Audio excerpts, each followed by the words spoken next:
అంజనీ పుత్రుడు చిరంజీవి గారైతే అంజనమ్మకి జన్మించింది ఆయన సోదరుడు చిరంజీవి గారితో పాటు పవన్ కళ్యాణ్ గారు, నాగబాబు గారు.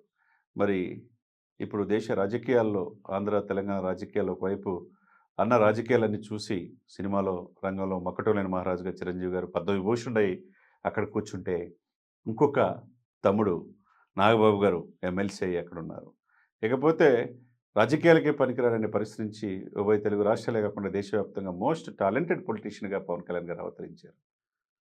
దశాబ్దం పైన పోరాటంలో ఈరోజు అన్నీ సక్సెస్‌లే ఆయన. ఎందుకు చెప్తున్నానంటే, ఒకవైపు ఆధ్యాత్మికత, ఇంకోవైపు రాష్ట్ర భవిష్యత్తు, దేశ భవిష్యత్తు, ఇంకోవైపు సామాజిక స్పృహ, ఇంకో నాలుగో వైపు పాలన పైన పట్టు. ఇట్లా ఇంత చేసే వ్యక్తిని మనం ఎక్కడ చూడల. ఎందుకంటున్నానంటే, ఆ అంజనీ పుత్రుడు గతంలో ప్రజారాజ్యం ఉన్నప్పుడు తెలంగాణ యాత్రలో భాగంగా ఆయన కరెంట్ షాక్ నుంచి బయటపడ్డాడు. నాకు జన్మనిచ్చింది ఆంధ్రప్రదేశ్ అయితే పునర్జన్మనిచ్చింది తెలంగాణ అని చెప్పాడు. కొండగట్టు శ్రీ ఆంజనేయ స్వామి వారికి ఆ రోజు మొక్కుకున్నాడు. ఈరోజు అధికారంలో వచ్చిన తర్వాత టీటీడీ నుంచి నిధులు దాదాపు మనకు తెలిసి 35,19,00,000 నిధులు కొండగట్టు ఆంజనేయ స్వామి పూర్వవైభవం రావడానికి తీసుకొస్తున్నాడంటే, ఒకేసారి 2,000 మంది మాలని అక్కడ తీసుకొచ్చి దీక్ష విరమణ చేస్తారు. కనీస వసతులు కూడా లేవు. ఒక మండపం కూడా లేదు. ఆ మండపానికి ఖర్చు కూడా టీటీడీ భరించేటట్టుగా 2,000 మంది ఒకేసారి దానిని దీక్ష విరమించుకోవటం, అక్కడి నుంచి తిరుమల ఎళ్తుంటారు. కాబట్టి అంత విశిష్టత కలిగిన శ్రీ ఆంజనేయ స్వామి అక్కడికి 96 గదులు, ఈ మండపంతో పాటు 96 గదుల నిర్మాణానికి రూ. 35,19,00,000 టీటీడీ నుంచి శాంక్షన్ చెప్పేటువంటి మామూలు విషయం కాదు కదా! ఆయనకు ప్రాంతీయ విభేదాలు ఉంటే ఆంధ్రప్రదేశ్‌కి చేసుకోవచ్చు కదా!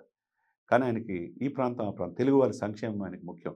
కొండగట్టు ఏం పని చేయాలన్నా కొండగట్టు ఆంజనేయ స్వామిని దర్శించుకొని ఆయన వెళ్తాడు. మరి తెలంగాణ వాదులు చాలామంది ఆయన ఏదో అన్నాడని చెప్పేసి విమర్శించిన అనకాపల్లి అక్కడ సభలో, అమలాపురం సభలో విమర్శించిన ఈ నాయకులు, ఈ పొలిటీషియన్స్ అంతా ఇప్పుడేం చెప్తారు?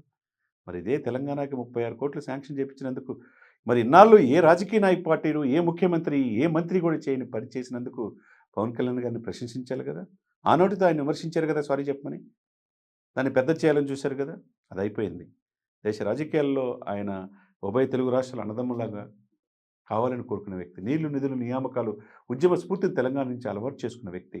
మరి ఈ రోజున ప్రాంతీయ విభేదాలు లేకుండా తెలంగాణ రాష్ట్రానికి కొండగట్టు శ్రీ ఆంజనేయ స్వామి వారికి 35,19,00,000 శాంక్షన్ చేపించడం అంటే మామూలు విషయం కాదు. ఇదంతా ఒక ఎత్తైతే, ఇదేనే కాకుండా ఆంధ్ర, తెలంగాణనే కాకుండా సనాతన సాంప్రదాయం 100,00,00,000 మంది హిందువులకి ఒక బ్రాండ్ అంబాసిడర్‌గా ఆయన కనపడుతున్నాడు. 80% పాపులేషన్‌కి అనేక మంది పీఠాధిపతులు, మఠాధిపతులు ఉన్న పవన్ కళ్యాణ్ గారు రాజకీయాలు పక్కన పెట్టి, డబ్బు ముఖ్యం కాదు, పదవి వ్యామోహం అసలకి లేదు. నా హిందువుల సంక్షేమ పరమావధి అని చెప్పి ఒకవైపు హిందూ సనాతన ఎక్కడికెళ్ళినా సక్సెస్ రేట్. మహారాష్ట్ర ఎళ్ళినా, ఢిల్లీ ఎళ్ళినా, ఇప్పుడు కర్ణాటక ఎళ్ళినా, తమిళనాడు ఎళ్ళినా, కేరళ ఎళ్ళినా ఒక ఆధ్యాత్మికతని అలవాటు చేసుకుంటున్నాడు. ఆయన్ని తన బిడ్డకు కూడా అకిరాన్ని కూడా తీసుకొనెళ్ళి ఈ దేశం యొక్క గొప్పతనాన్ని, సనాతన సాంప్రదాయాన్ని అందరికీ తెలియజేస్తున్నాడు.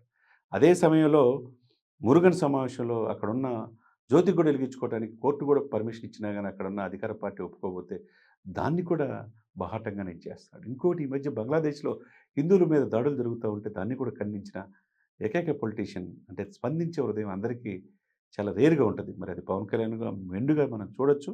ఎందుకు చెప్తున్నానంటే ప్రాంతీయ విభేదాలనేది అది ఉద్యమం రెచ్చగొడతం అనేది ఎప్పుడు పోయింది. రాష్ట్రాలు విడిపోయిన అన్నదమ్ములుగా కలిసి ఉంటున్నాం. కలిసి ఉండాలి కూడా. ఈ దేశం అభివృద్ధి చేయాలంటే ఫాస్టెస్ట్ గ్రోయింగ్ హైదరాబాద్ డెవలప్ చేయాలి. అమరావతి డెవలప్ చేసుకోవాలి. అమరావతి వైపు అందరూ ఇప్పుడు పెట్టుబడులు పెడతానికి చూస్తున్నారంటే మామూలు విషయం కాదు కదా! అది ఆనందపడాల. అంటే తెలంగాణ పీపుల్ కూడా ఫాస్టెస్ట్ గ్రోయింగ్ సిటీగా హైదరాబాద్ ఎళ్తుంది. సెకండ్ క్యాపిటల్‌గా ఫ్యూచర్‌లో హైదరాబాద్ రూపాంతరం చెందుతుంది. కాబట్టి విడిపోయినా గాని అన్నదమ్ముల్లాగా మనం కలిసి ఉండాలని అది పవన్ కళ్యాణ్ గారు చెప్తున్న మనందరి మాట. కాబట్టి ప్రాంతీయ భేదాలు రెచ్చగొట్టకుండా ఆ రాష్ట్ర ప్రజల యొక్క సంక్షేమం చూసుకోవాలా. ఒక గుడులు అంతరించిపోతున్న మన సంప్రదాయాన్ని మనం గౌరవించుకోవాలా. పూర్వవైభవం తీసుకురావడానికి కొండగట్టు శ్రీ ఆంజనేయ స్వామి దేవాలయాలు పునర్వైభవం తీసుకురావడానికి అందరూ ప్రయత్నం చేయాలి. అప్పుడే ఎప్పుడు కూడా చిరస్థాయిగా నిలిచిపోతారు. పుట్టుక మన మధ్య మనం ఏం సాధించామనేది ముఖ్యం. కాబట్టి ఆ సాధించడంలో ప్రథమ వరుసలో పవన్ కళ్యాణ్ గారు ఉన్నారు. తన తన ఫ్యామిలీ, తన కుటుంబం కాదు. ఆయనకేమి ఆస్తులు ఉన్న ఆస్తుల్ని కూడా 100,00,00,000 పైన ఇప్పటి వరకు దాన ధర్మాలు చేసిన గొప్ప ఉదార స్వభావం గల పవన్ కళ్యాణ్ గారిని హ్యాట్స్ ఆఫ్ చెప్పాలా.